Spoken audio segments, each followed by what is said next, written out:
to my channel. Thank you so much for joining me this morning. I guess with the technology, I never quite know if this has started or not. Still shows like it's thinking about it, but I think we're live. We're live. Okay, good morning everybody. Thank you so much for joining my channel again this morning. I think we've got a pretty interesting morning ahead. I just need to get rid of the echo of my own voice in the background. Somewhere here we go.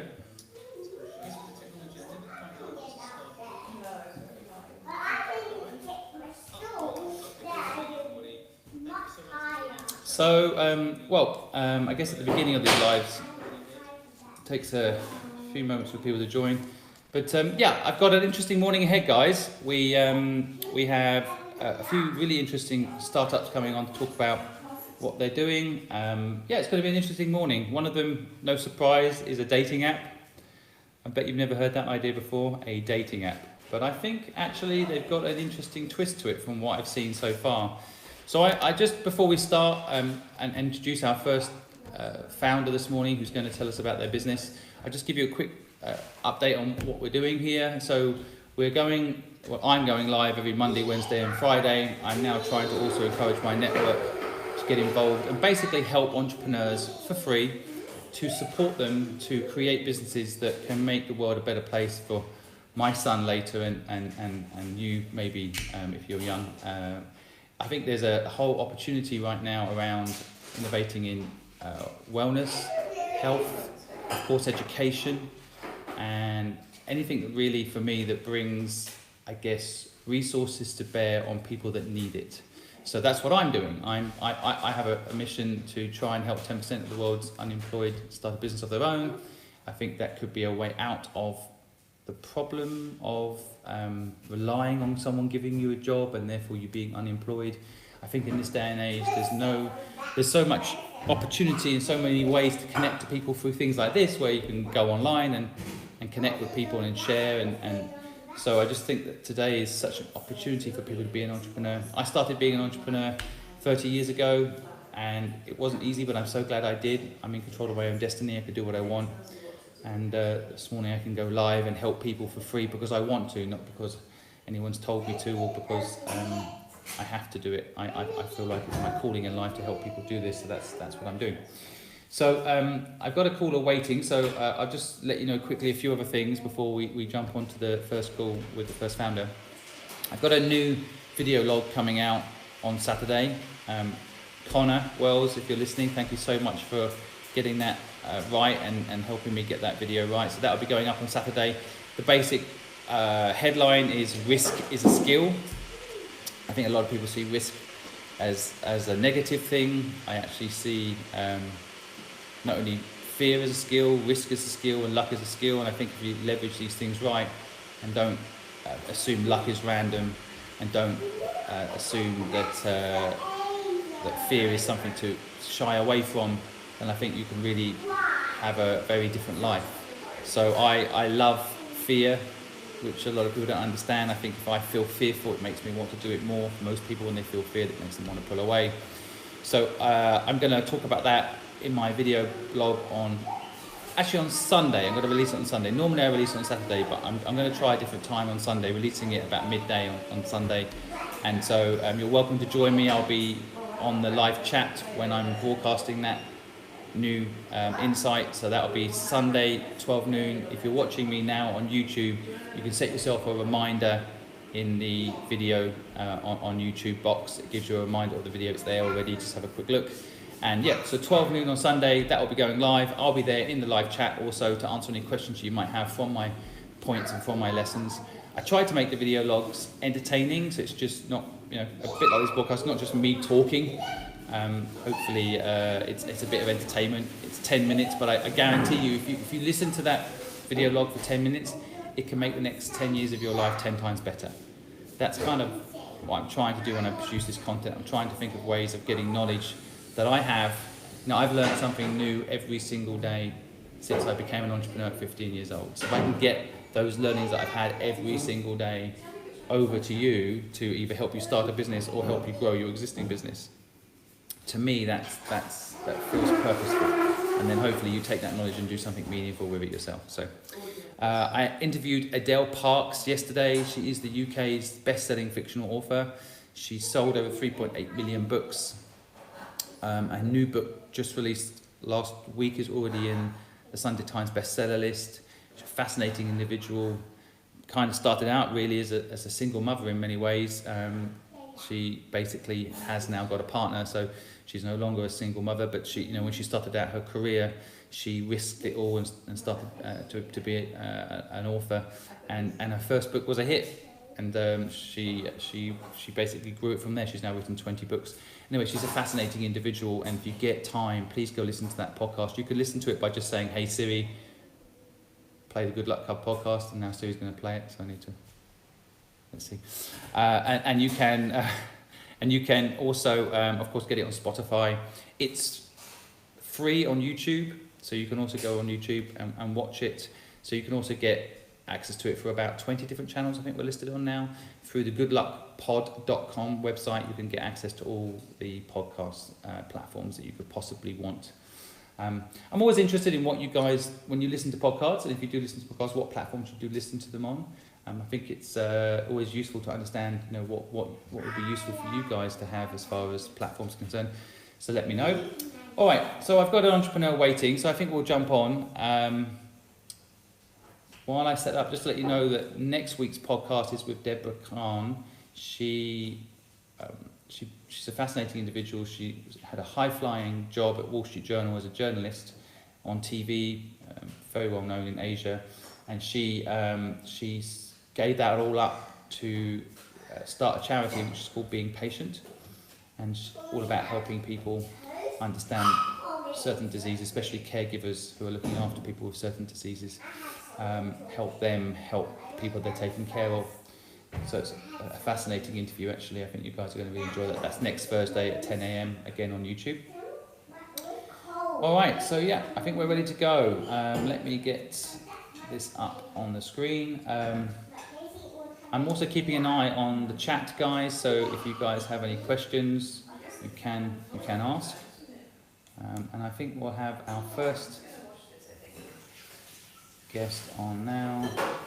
I think I'm pronouncing this entrepreneur's name right. Gillan, he's got a few interesting projects he wants to share, so let's hear what he's got to say. Oh, and my son is joining in. Hi, buddy, how are you doing? I think I'm going to help you. I'm going to give you a kiss. Oh, you're going to give me a kiss? Yes. Oh, I'm so lucky. Come on. So when we kiss, and then if they can do it very good. Yeah. Whoa,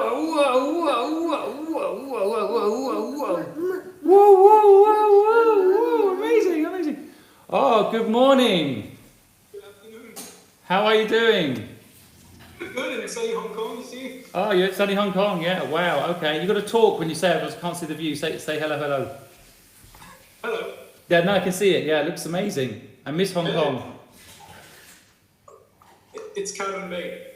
Yeah, we're working from home in London, so my son is gate crashing the live stream and call this morning. So Phenomenal. That's no problem at all. When it's, I'd rather see it happens to other than me.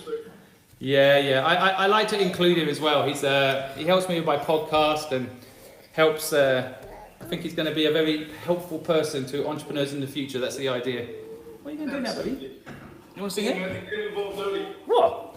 He gets the big chair as well. Look at that. Are you ready? Oh, did it happen? What happened? Did you get caught in there? Yeah. Oh, you're such a brave guy. So what's going on? Well, Hong Kong's been an interesting. I mean, I've been here for over 30 years. I grew up in Asia, so between Singapore and Hong Kong. So, but it's never been as interesting as the past 2 years, I can say, in terms of honing survival skills in the business environment. Right. Protest nowadays. It's been quite trying to be positive about it, but it's been challenging in the beginning, but also quite interesting. Enforcing a change to the way business is done in Hong Kong and in Asia to a greater extent. Yeah. I know what you mean. I feel very sorry for Hong Kong in many ways. I mean, they're lucky right now with the coronavirus pushback, I guess. I was reading how the Hong Kong people did it, not the government, which is great. The only problem is, the only problem is I believe the protest will start again. Yeah, I know. Yeah, yeah. That's already, it's already started, right? It's kind of so cool. Yeah. Yeah. So we try to focus on business and running things and looking at new ideas and new ways to do things. Fair enough. Yeah. Yeah, I was intrigued by your message. Sounds interesting. How do we get connected? We know a couple of people in common on LinkedIn. Right. And I started looking at what you were doing, and I thought, I saw you were extremely busy, but also busy in the type of answering the type of questions that I'm always asking myself, and always looking forward to connecting with people that have done it or have done it in the same environment. And you having been in Hong Kong as well many times, it helps to see that the environment, how it's also done here, which is sometimes a bit different. Yeah, sometimes. Yeah, that's true. So, Well, look. Yeah, Yeah, where are you originally from? I'm 30 years in Asia, but I'm trying to place your accent. I'm French. Oh, okay. Yeah, somebody needs to be, so That someone needs to be, yeah. My best friend who I met 30 years ago is German, and I must admit, as an English person, I never thought a German person would be my best friend, but he said to me when I first met him, because the only good thing about the English is you're not French. and since then we've been good friends, But you got to laugh about it. But they have a sense of humor. Totally, yeah. So tell me, what's going on, and how can I help you? So I'm, growing up in Hong Kong in Asia, I've always been very entrepreneurial. So there's always the dichotomy between life is expensive in Asia and actually taking the jump and starting businesses. So I've started a couple of businesses in the past. Over the past 20 years, some successful, most not, but all rewarding in a sense. I am in tech, even though I'm not an engineer by trade. I'm more on the sales side of things. And for the past 7 years, I've been in the broadcast and media business, helping the owners of a company named Ideal Systems run the largest system integrator in broadcast for Asia Pacific. And the past 3-4 years, I've really had an idea that keeps on coming back. It's pretty obvious. Everything's going video. It started with video was just entertaining, and now you have law firms that are starting to think, wait, why are we having people read massive amounts of reviews? You have banks doing the same thing, So everybody wants to do video, and of course, then there's a race of better quality video, better produced, etc. But the problem that everybody has, and this is what we solve on a hardware perspective, is what do you do with that video? Producing it is one thing, a cell phone can produce, but where does it sleep? How do you monetize it? How do you track it? Etc., etc. So right now, when people produce videos, they go to YouTube, post it up there, they might post it on Facebook, they might post it in some of these big platforms. What has happened is I've seen that there's not a lot of extremely niche platforms yet. It's still very broad platforms that are aggregating these videos. So I looked at a particular segment, which is the world of art, and a lot of the world of art is not only big by the amount of money that's been traded through art as well, but also by the amount of people it touches all around the world. And there is no dedicated art platform for professionals. There's art platforms for artists, there's art platforms that each museum has, there's art platforms, galleries, they're very individualistic or posted on YouTube, either on the website or on YouTube. There's no real aggregation of the whole thing. And so I started looking at the possibility of building a platform called Untitled.art. It's the name I gave it, because I couldn't find a name, so Untitled was good enough. And the goal would be to have a platform that has 4 major blocks. The first one will look like YouTube, except it'll be dedicated to the world of art. So the target audience are curators, museums, galleries, art students, universities, etc. So it's a place where professionals can meet the students, can meet museums, can meet galleries, etc.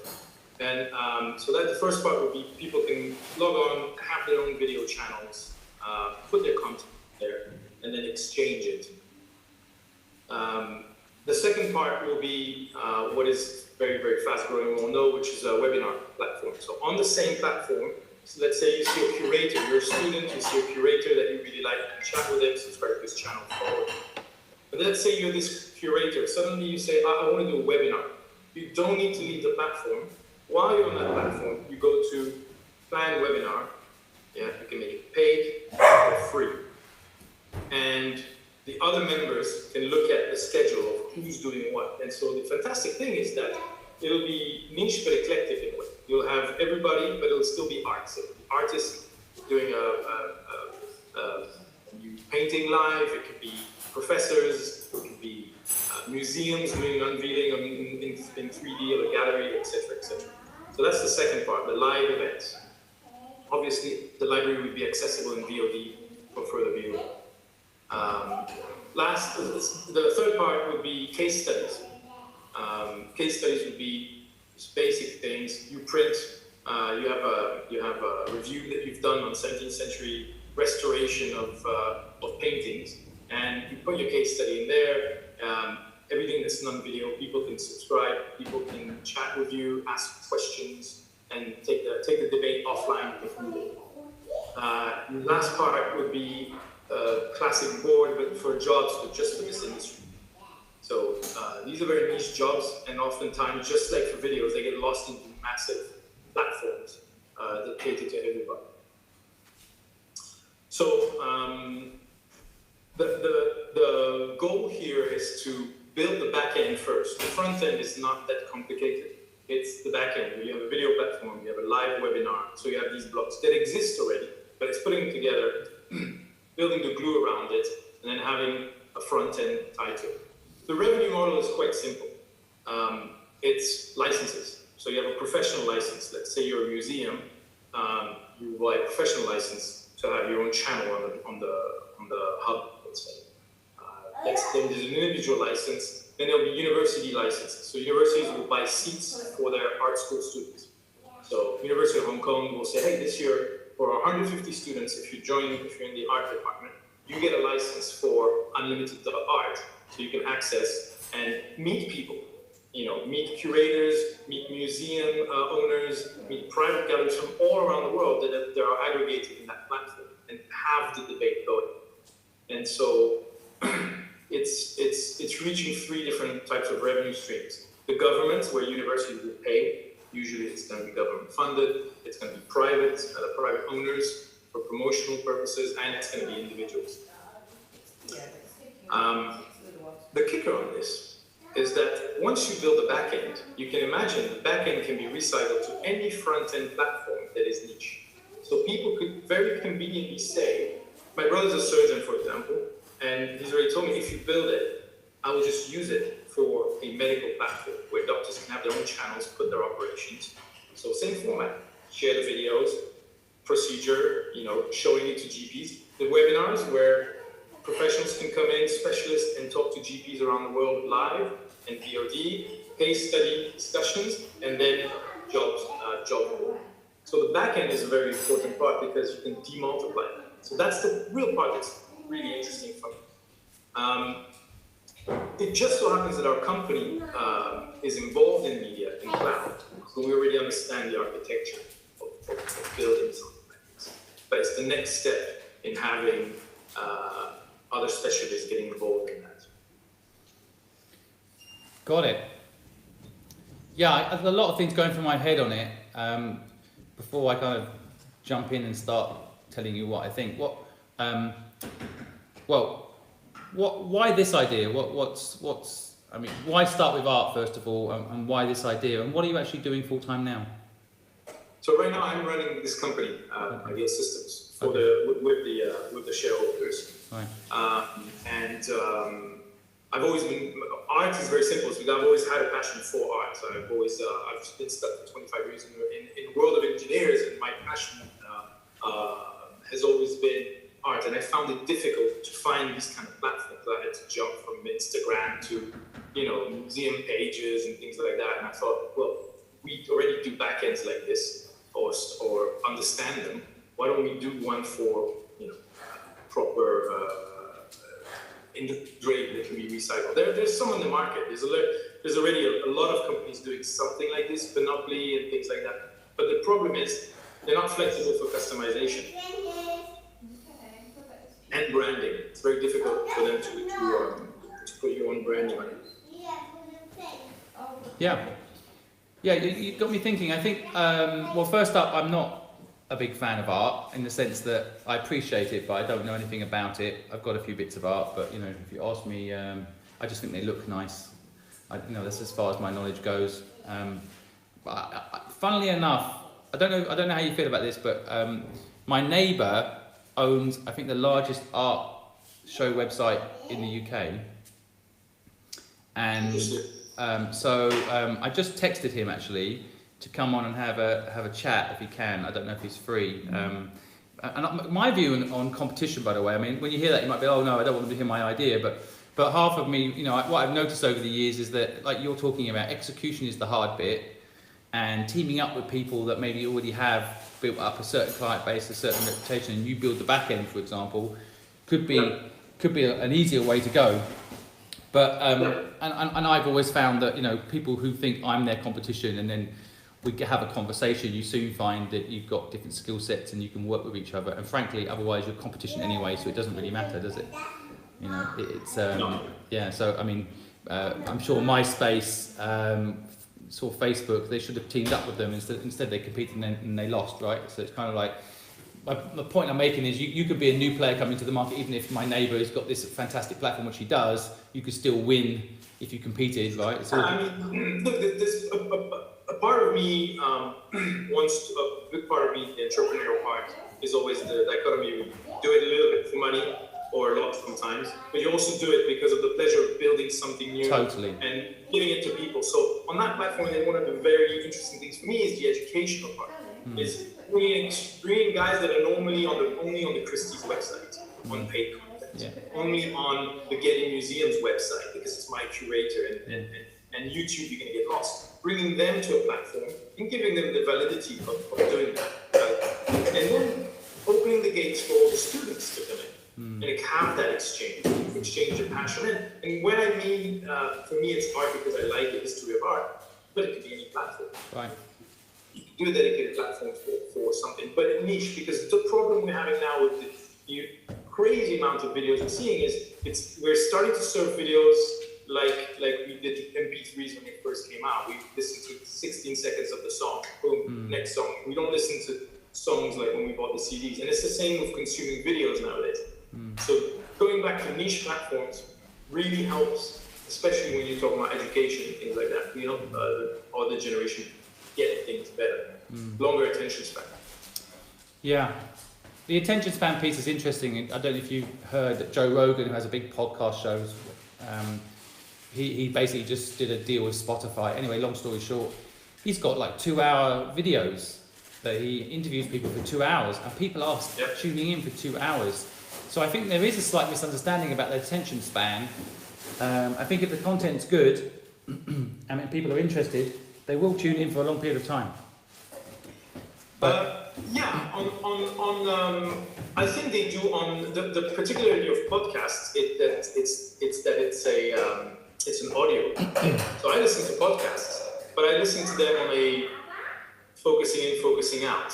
Like you sit on a couch listening to friends banter around. Right. A lot of the podcasts are of that format, and so you switch on for 10-20 minutes, you get the information. But you can't switch off and feel like you haven't missed anything. Video's a bit different, where it's visual. If your eyes are not on the screen, then it becomes just audio. Fair enough. Yeah. So podcast is a quality in a good way. I think your idea around, you know, it could also work for doctors and it could also work for other silos is a good one. I think it starts to sound like a software company to me when you talk that way. It's more interesting. I'm more interested on building a platform, because then you can really build other stacks on top of it. But I don't want to be running a software company, because it's not as fun as actually running a platform with actual interest in it. But it's a step I'm going to have to do anyway. So if I could take that, build it, and then license that to other people that want to build that platform, that for me is a good source of revenue as well. Yeah. It makes sense, yeah. So what do you need? What's the next steps? What do you think I can do, or my network can do to support you? What do you need? I think specifically for unlimited.art, I want to look more in depth at the opinion of people in the market. So, for example, your friend that has the platform, he'll be much more informed than me. I'm only forming this opinion by talking to curators, artists, friends that have galleries, and the feedback I'm getting is it's very interesting, but they want to see it. Whereas somebody that's already running something might tell me, wait, there's a massive pitfall here you're not seeing because of the economics, because of the cost of running CDNs. It can be a lot of things that I haven't looked at yet. Yep. And often I'd rather know that early than find that out at launch -1 and have to go back to the drawing board. Totally. I think part of the reason I like to do these calls is not just me giving advice, which I have a few quick thoughts on this. I can also connect you to people, like you're saying, that might be able to help you and inform you. So I'll maybe after this I'll email you the website of my friend and neighbour who runs this very successful art website. And then if you think it's interesting, I'll connect you guys, and you can have a chat and see where the synergy is. Or they're very nice people actually, and they're very open to chatting, and they love art as well. So you'll have a lot in common, I'm pretty sure. Their home actually has the most amazing art I've ever seen in my life. I mean, Picasso's and all sorts, just amazing art. So I'll hook you up. I think on the business execution side, I don't want to be preachy, but I think for something like this, you can actually get it off the ground. You haven't built anything yet, right? I've built part of it already. Oh, okay. None of the front end is built, but some of the back end, the video part of the back end is built. It's integrating the other blocks, the live webinars, and looking at architecture. Because the classic mistake in building platforms is that people build everything and then a year from now it's ready and they go to the market, like you say, so here we go, and they go, oh, we don't need it. So the whole lean startup model, do you know this? The lean startup, do you know this? No. Oh, okay, this is a book you've got to read or listen to. I'm slightly dyslexic, so I like to listen to stuff. Basically it's called The Lean Startup.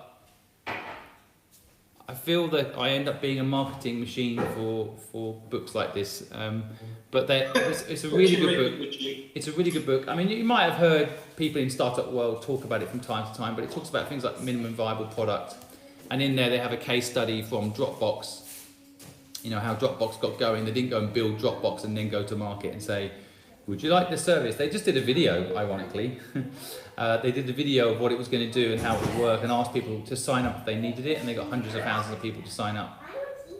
And so it's something to think about. I'm not saying, I think, like any idea, people will tell you it's crap or they'll tell you it's good. You've got to feel your own instinct and go ahead.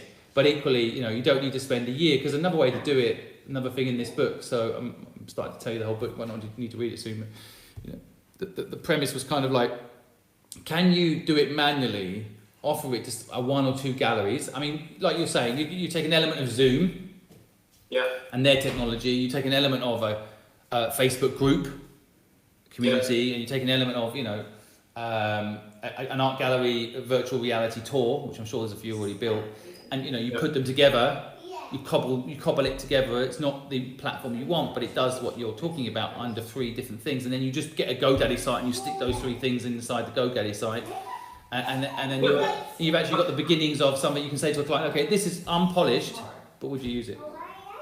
Yeah, and I agree with that, because I think some of the mistakes I made in the past, when I was successful, I trusted my gut feeling. I went to market quite fast, with an apologetic, hey, I know there's a need, I'm addressing 80% of it.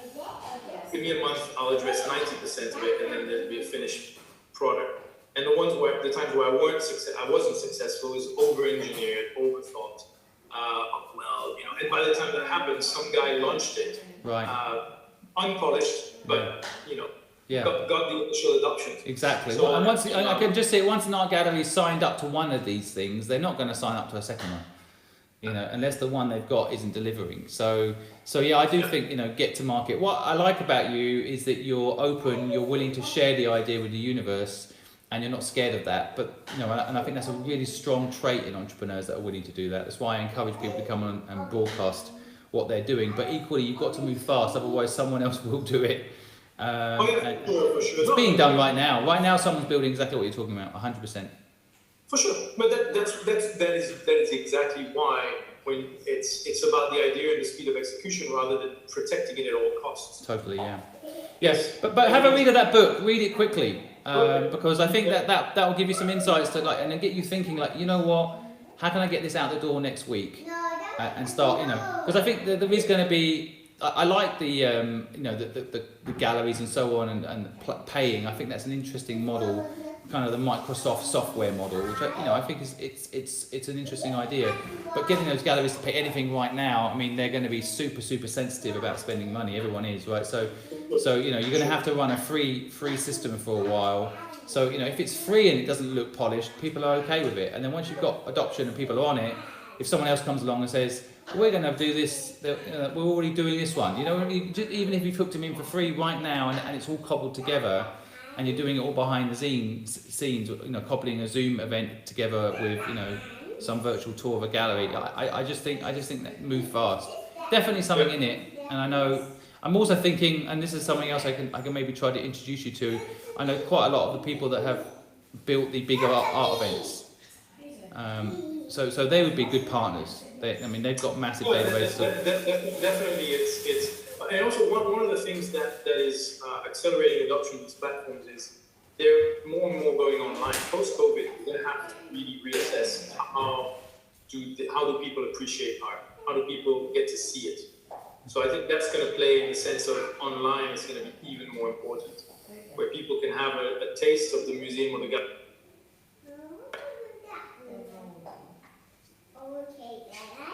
Sorry, I muted you by mistake then, sorry. Can you hear me? Yeah. Yeah, no, I like it, and thanks for reaching out. Thanks for sharing your idea. I totally think that you've got what it takes to do this. Let me have a little think about who else I could connect you to, but definitely I could start with the art gallery friends. Have you got a deck on this or anything you've produced yet that kind of explains what you've verbally said? Yeah, I have a very basic deck of probably 5-6 slides that explain the market, the why, the reach. Yeah, why don't you send that to me, then I can review it a bit and give you some feedback and help you move it along a little bit. Perfect.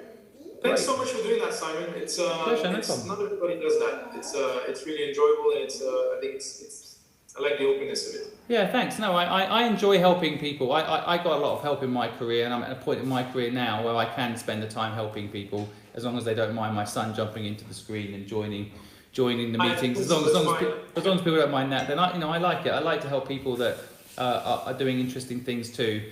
And so yeah, thanks for reaching out and send me the deck, and then we'll have another conversation. Perfect. Thanks. All right, mate. Take it easy. Awesome. Cheers. Bye.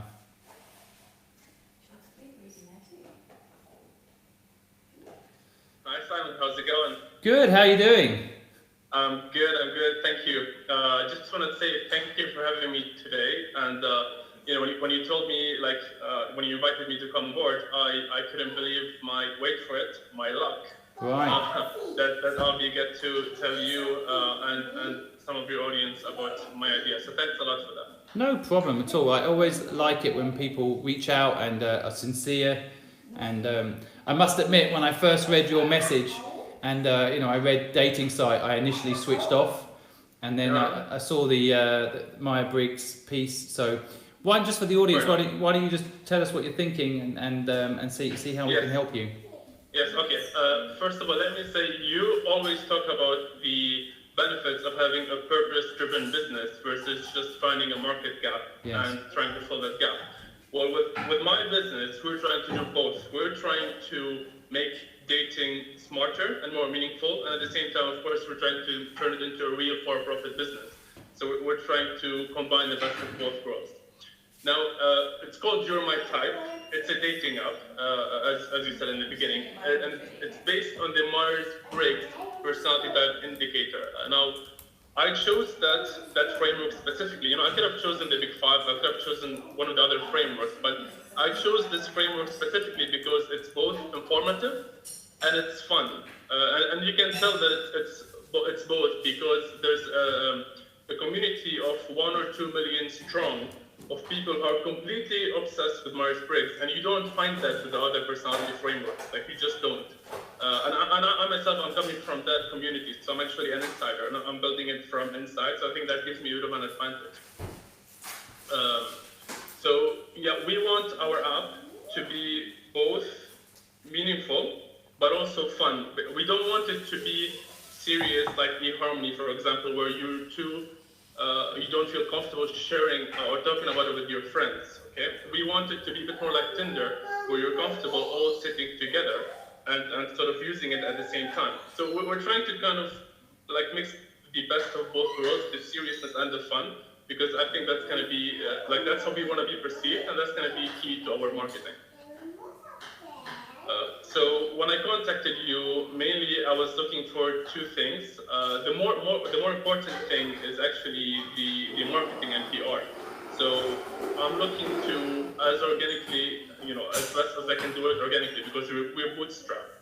I'm looking to get on social platforms, podcasts, blogs, any kind of platform that's popular, but specifically that has a young female audience to it, because dating apps, you need to get the females on board first, and usually the males would follow as soon as they find out where all the females are on. So that's kind of how we're gonna work it. Okay. Yeah. I could think of quite a few groups that you could connect with linked to that demographic, but of course I think it's about trust and legitimacy, and I mean, it's interesting that as I say, when I saw dating app, I almost clicked away, thinking it was just another one, because I probably get a dating app a request for investment or something every other day. But I do like the idea, I like the name, by the way, just my type. I think that's good. Thank you. And I think the idea of like making it based on personality fit, I think is interesting, because a lot of the time, I've been in a relationship for the last 20 years, so I don't know how to use Tinder, but I have checked it out for research purposes. My wife's in the background, I can see, it's very, very superficial. It's very superficial. It's just about, do I like the look of that person or not? Which we all know once you've had a bit of experience of dating, but that is not a way to live. It's to do with your intellectual stimulation, and as cheesy as it is, it's about the personality. And so I guess it depends on what you're looking for. But there are a lot of other portals out there. Like I spent a bit of time with the bagel folks. The app. Coffee meets bagel. Yeah, exactly. And so I've had the pleasure of hosting them at my office for a few talks. And they've got not a dissimilar pitch where they try to be intellectual about the matching up and link it to personality profiling, and I wonder how much of a differential that is going to be. So what do you think about this? How does it stand out? Is it the Myers-Briggs link itself? So it is the Myers-Briggs thing, and like I said, it's because it's both useful and fun. Now, to tell you, give you an idea, the oldest MBTI dating app is only 5 months old. The oldest one launched in January. There are 2 of them actually active. There are another 3 that are launching with me in June, funny enough. But the ones that have already launched haven't done a good job about it. The apps are buggy, they crash, they're slow. And one of the apps, the more popular one, but it's not doing great because the user reviews aren't really that great. And the reason is because they're charging money already for a product that's not finished. So you were talking with your previous guest now about the Lean Startup book. I've read that book actually several times because I really think it's very important, Eric Ries's book. And this was all an idea only 5 weeks ago, and now we're only about 10 days away from launching our MVP. It's going to be free for sure, because I think with our kind of app that relies on network effects, it needs to be free for user adoption, especially if it's an MVP. We can't just release it and be like, all right, come to our app, you need to pay $10 to subscribe. No, that's not how it's going to work. It's going to be free until we reach critical mass. And then we can introduce paid features, we can introduce different kinds of paid subscriptions. And of course, I'll always have a limited free version to continue having my foot on the sort of the network effect pedal. So that's kind of what we have in mind, business-wise. So I also want to say that we basically have zero operating expenses. So we can go through this as long as it takes to get it up and running, because both my co-founders are advanced developers. They have their own full-time job. I'm the one who's working on this full-time. I do everything else besides the IT, the business, the marketing, finance, just everything else that needs to be done. I do it. And like I said, we mainly needed the angel investment to accelerate the marketing. But even if we don't get it, I can easily, I know my way. I know the next steps I need to take to get this off the ground, even if we don't get any external help. Yeah, I mean, on the marketing side, there's just so many different ways to do it. But I think with this sort of product, it's definitely led by recommendation, or people hanging out. Like, have you tried? I remember when Bumble hit the market. Again, I was in a relationship already, but people were like, have you tried Bumble? I wasn't in the market for a new relationship. But the point being, I think I still got Bumble mentioned to me 20 times. One more thing related to actually what you said to my previous guest about just setting up a GoDaddy website to sort of gauge the market. We have done that, and so far, with mostly organic marketing and just paying about $150 for paid marketing, we've got around 1,000 email signups. This is the waiting list. So this is already a proof of concept, and we haven't even launched the MVP yet. And is that all men? No. It's mostly women, actually, because I can tell from my Instagram account, 65% of my audience are female.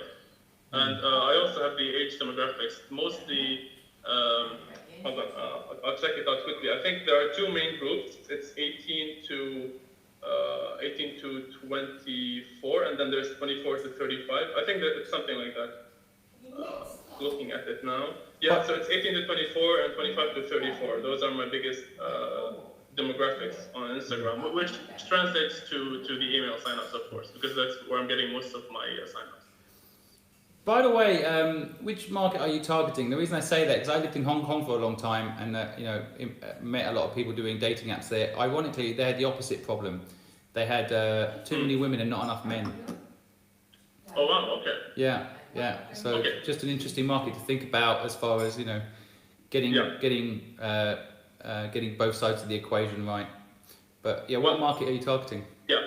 So I am actually initially gonna target some Canadian cities, Toronto and Montreal, and the reason being is that I will be there myself physically, and I think that just makes it much easier for me to meet people, get to network, get connections, and spread the word myself.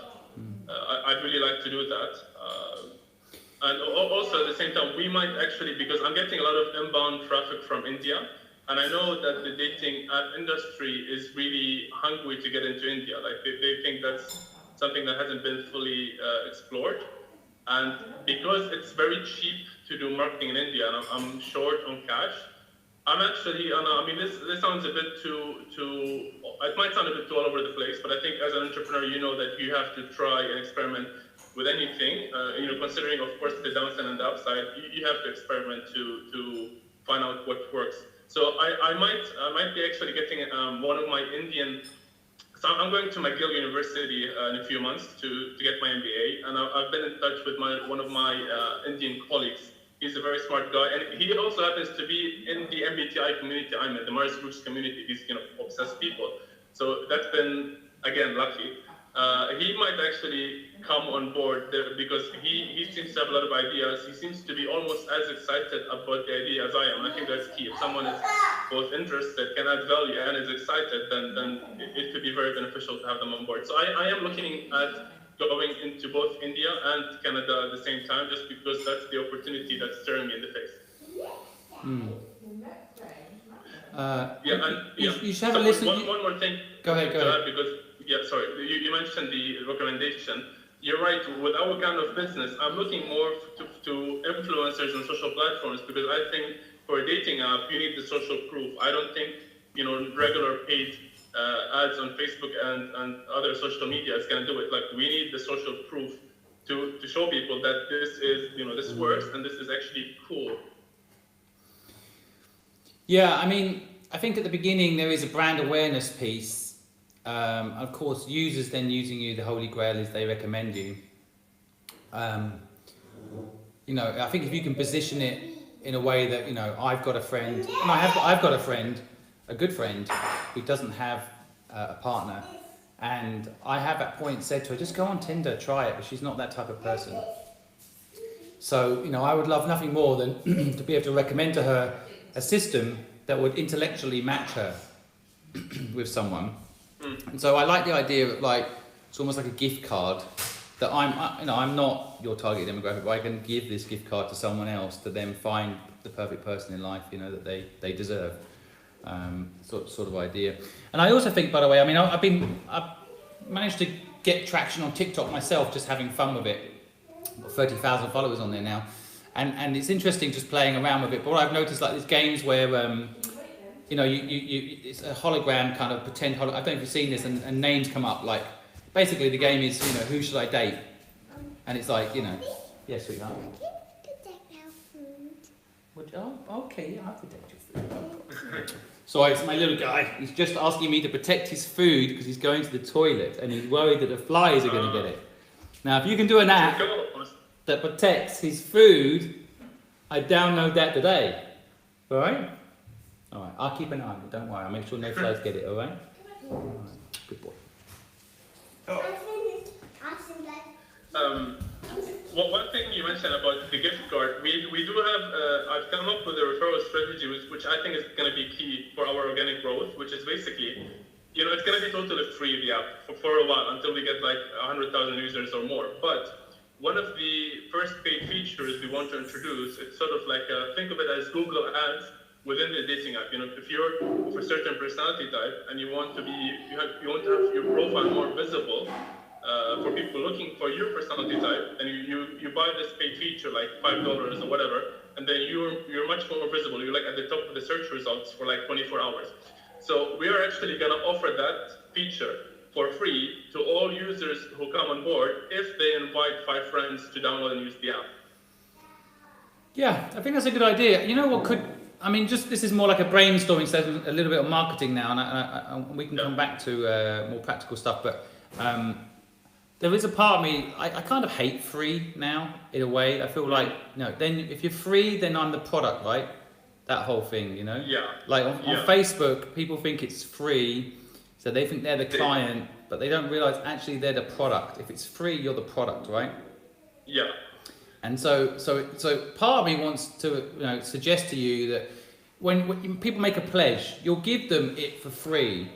If they pledge that if they find the person in their life that makes them happy, then they'll do a little video about it and share it in their network. To kind of say, I found make a pledge. And the second pledge is if they found it useful and were good for them, they promise to share it with 5 people. And then you can say, you promise these 2 things. It's almost like you're not asking them to give you any data or share anything or enter any sort of competition. You just kind of that kind of faith thing. Okay. And then I'm not getting it for free. I've made a commitment. It's a bit like if Facebook actually started out and they'd said, look, you can use this platform for free, connect to all your friends, but we're going to use all the data you put up on it without your name on it, but we're going to use all that data to make money. Is that okay? That would be really refreshing today. I would have said, look, I've signed up. I knew that. All this bad press they get. But I agreed. So if you could set up, it's free, but this is what we need from the first 100,000 users. Do you make that pledge? I know it sounds complicated, but considering I think you're tapping into a bit more of an intellectual group. I think this way of doing it would create transparency, a uniqueness, and it's not free. Everyone knows that's a trick. Anyone intellectual knows it's a trick. Okay, so you think it'd be more useful to ask all new users for that pledge than have that referral strategy this future paid feature, you get it for free for 24 hours if you invite 5 friends? You think the pledge would be... I think the invite 5 friends thing is, typical. A lot of people do it. I mean, frankly, people do it better than what you're talking about these days. I mean, Uber offer, you know, a $10 credit if you do it. You know, like there's much more sophisticated things now. I think that I'm more inclined to invite my friends to it if it's good. You know, you don't need to push me. But I like the idea of having a pledge because there's a faith and a trust between each other being built. Yeah, no, I like it too. We definitely want to have that brand that is known for like really, really caring about. So why don't you build? I mean, again, what you could do is take my idea and your idea and do A/B testing. I think with my idea, this is the results. I think my idea, you'll get less people because they have to read something before getting it free. So you'll get less people maybe initially signed up, but I think they'll be longer term, more sticky, and more loyal. And your way, you'll get more people signed up. You'll initially get more data, but you'll eventually become just like everyone else, kind of blasting people and using data to boost your own agenda. Yeah, I have to just add one small thing. We're not going to do advertising. I think it's too disruptive, and because with dating apps, there are so many ways to generate revenue. I don't think. Yeah, but I'm talking about. I give you the contacts of my 5 friends. You're going to hit those people up. Yeah. So it's not about mass marketing. It's about you've got my details. Then you're not going to be able to resist pinging me, even if and so creating that dynamic of trust, I think is unique. Would be unique in the marketing approach. I love that, Simon. So it's quality marketing over quantity. That's what exactly. Yeah. And I again, I think with ideas like this. A bit like you just said earlier, and I completely agree with you. You've got to try different things. I think people that say in entrepreneur, focus on one market and do it well. Well, in this day and age, you don't need. That's quite old advice. You've got ways to reach out to people. You've got a connection or a relationship or a bit of a network there. I'd leverage it. I mean, my podcast show, I'm doing it from London, but most of my listeners started out in Hong Kong because I was there for a couple of decades. So, but is my market Hong Kong? Well, probably not. But that's not the point. You've got to leverage what you've got. Yeah, I mean, I talked with an angel investor yesterday actually, and he's a brilliant guy. I really appreciated that he took the time to look into our business in detail and in very granular details. And he liked the idea, but he wasn't convinced about the financial model. And the main reason is because we are very flexible. And he could see that we were flexible. And I was transparent, telling him, tomorrow I might change the price model, raise it or take it down depending on market feedback, new ideas. And he wasn't comfortable with that change. And I respect that. It's his right. It's like investors are willing to take on a much lower level of risk than entrepreneurs. But that's kind of the difference between being an investor or entrepreneur. As entrepreneurs, we know we just have to really scan the environment for opportunities, weigh the risks, study the upside, and if it's go for it. You know what I really like about you? I mean, we're not sitting face to face, so I can't get the full energy, but I really like the fact that you would even explain that story. The fact that you would tell me and everybody listening that you had an investor that was not sure about your revenue model. That's transparency of the thinking process coming out, which I think is what makes brilliant entrepreneurs. I think that you're sharing your feedback on something that isn't positive, by the way, to figure out how to move forward, and that honesty really appeals to me. I have to tell you. Thank you. I got a good feeling about what you're doing, even though it's in the dating space, which initially, one, I'm not in it, so I don't feel like I know it very well, and two, it's overcrowded. But I actually think you've got something. I have to say, on the revenue model side, because I have been both an entrepreneur, well, I am an entrepreneur that does a bit of investing. I think that's how I describe myself best. I'm not an investor. I'm an entrepreneur who does a bit of investing. And I think that because of that, I kind of get the way you're thinking about this. And I do think with revenue models, sometimes, you look at YouTube, for example. At the end of the day, they started out with this revenue model initially of one day the channels will be so popular, people will subscribe and pay to subscribe because they love it so much. That never happened and didn't matter. Because once someone like YouTube bought the business, they could monetize the platform, right? I think you have that same opportunity, is my instinct. But yeah, it's not easy to. Oh, I think you clicked out. I think what happened there? Oh, I think I lost you. Sorry, guys. I think I lost Faris. Just trying to get him back. Yeah, I think we're back on. Hello. Simon, can you hear me? Yeah, there's two of you now on the screen. That's weird. I don't know what happened. I apologize for that. No, don't worry, don't worry.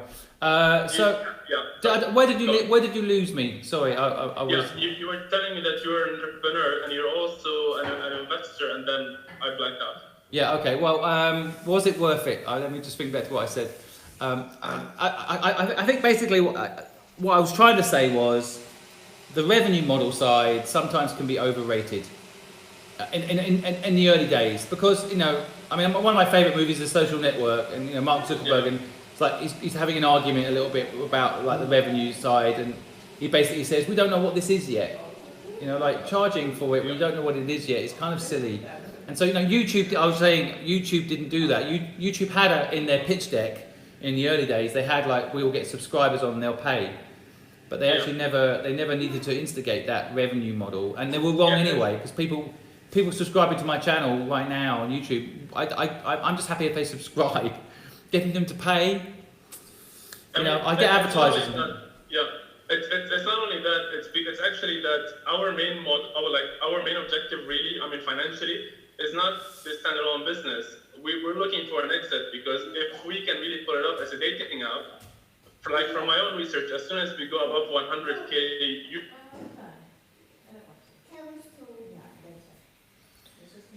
Having some technical difficulties now. This is the only problem with doing things online, folks, where it doesn't always work. Remove. Let's see what's happening. Okay, guys, it looks like we're having a bit of technical difficulty this morning, but that was Faris with a new dating app. I thought it was pretty interesting. Just my type. Hopefully I can get him back on and help him. But what do you guys think? I haven't seen much questions this morning. Normally everyone's pinging me with something, but how's it going? Can quickly say hello. Hi Jing, thanks for joining again. So nice that you've become a fan of the content and you're always here to support. I really appreciate it. Very kind of you. Did you catch the two pitches this morning? Did either of them appeal to you more? One or the other appeal to you more? I thought very different entrepreneurs, I thought. Kind of fascinating. Very different ideas, very different ways about going about it. I must admit, I get very excited about these ideas when people pitch them. I think it opens up my mind as well to what's going on right now. And I really wouldn't have thought there was market for another dating app. But it seems like there is. So, yeah. Well, thank you, Jing. That's really nice of you to say. That's kind, very kind. All right. Well, I think I'm not going to get the entrepreneur back on. Seems like we have lost the connection with Faris, but I'll have him on another time. And oh no, call in user one. Let's see if this is him. This might be him, or this could be someone crazy. Let's see. Hello. Hi there. Hi Simon. Yeah, I called instead of the video because I don't know what's going on. Am I still on, or did I consume my time? No, it's okay. We've got a couple more minutes, and then I'll have to jump. But yeah. Okay. Yes. I was just saying that we are looking, financially. We think an exit, being acquired by the Tinder parent group or Bumble group, is probably the path that we're gonna take. Okay. Well, yeah. I mean, be careful. A standalone business. Of course, we can pull it off as the standalone business, but yeah. Be a bit careful with that. Just be a bit careful with that, because as cheesy as it sounds, build a business you love and just assume no one's ever going to buy it, and then you'll have so many people trying to buy it. Just be a little bit cautious with thinking about any sort of acquisition. And actually, that was the other. I was really positive about you, but the one thing that I don't like either is doing an MBA. I think you should just drop that. drop that and build a No, business. you're right about that. You're totally right. And really, I get my main education from books. I try to read every good business book I hear about. But I have to tell you, I'm being honest again, the main reason I'm doing the MBA is so I can go to Canada, because I live in a third world country right now in Lebanon, and it's going through an economic collapse, and my passport isn't really very desirable in most countries around the world.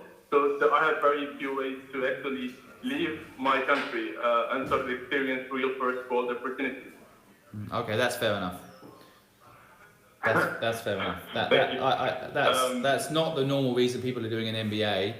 I think they're going to learn business, and I listen to you, and I think you actually know business. You just need to apply it. But I get it, and yeah, I mean, when I hear Lebanon, though, it's such a beautiful country, but I know it's not an easy, not like you say, it's seen as a third world country, so I get it. But I love your transparency. I actually think you've got something, and I'd like to try and help you a bit more. And Awesome. yeah, let's chat again. Maybe if you've got a deck or anything on this, maybe send it to me. I'll have a think about who else might be able to help you, and we'll see if we can help you build this out a little bit. But try not to think about selling it, okay? Don't just be okay. Just think about how to build a great business, and just assume that you're going to end up owning it forever. So therefore, my advice, you don't have to take my advice, but my advice is build a brand you're proud of. Build something that you're happy to stand on stage saying you built 10 years from now, and that it does good and has purpose. So just focus on those things, okay? Again, I'm not judging about wanting to sell a business. I've sold my last business. I'm not above building a business and selling it. Don't get me wrong. I think that's not necessarily a negative thing. It's just I don't want you to go into building this business with that frame of mind. Especially, I don't think. I can tell you, for my own business, I had a big agency business. I could have sold it to a big agency that wanted to double up, but instead PwC bought it, which is an audit and accounts firm, and not only did they get a lot more value from it, they appreciated it a lot more. Because if you sell it to Bumble, they're going to be half be like, we can do this. We don't, what do we need? We'll just add a section on there with the Myers-Briggs system in it. Like they won't value what you built in the same way that someone else would. But anyway, I mean, the best thing to do is just build something you're proud of and you love. It's like when Mark Zuckerberg was offered money from Yahoo to sell it. He's just, what am I going to do with $1 billion anyway? It doesn't matter. Yeah. So just keep that in your mind a little bit. Don't get me wrong, I completely understand about wanting to, make lots of money and all that, but I think the most important thing, and the business I see succeed the most, are the ones that just build something they love. No, I totally get that, Sam, and really I myself, I mean, like the money part is not really because I want to get rich. I don't really have anything in my mind that I want to buy. I'm happy as I am. Like it's a means to an end, because I'm really impressed by Bill Gates. So if I can make it in the business world, I would then like to transition to doing social entrepreneurship and doing something on the ground, because I have done that in my life as a volunteer for many years now in my community, and I've got some experience, and I really think it's fulfilling and meaningful. So I'm not doing it for the money, for the money as money per se. Yeah, no, I get that from you, which is why I think, when you say about selling it, it's I think sometimes because you're talking to investors. You think investors want to hear that because they want an exit so they can make money, right? But it's a little bit of I think don't worry about what the investors want. And to be honest, what investors really want is someone that's passionate about the business or will make it work no matter what. And so, exit will come if you've got a great business. Everyone knows that. So just talk about building a great business and be sure this is the one. I don't know you. I'm just getting a sense of you now, but my sense is that actually whatever you put your mind to, I think will do quite well. So just don't get wedded to this idea as such. If this is the one for you, then great. But I think if you applied yourself to anything, it will work. So make sure this is the one you want to stand on stage 10 years from now saying you built. I'll heed that advice for sure. Thanks a lot, Sam. And thank you for your time. Thank you for having me. And really, I know you do this for free, and because you really want to help. This is your contribution. You're trying to help other entrepreneurs and aspiring entrepreneurs. build something. So I'm very grateful for that. Thank you very much. Thank you for all the help and the advice you've given. Not at all. Send me the deck and I'll keep trying to support where I can, okay? I will, for sure. Thank you. Have a great day. Good luck, my friend. See you. Bye.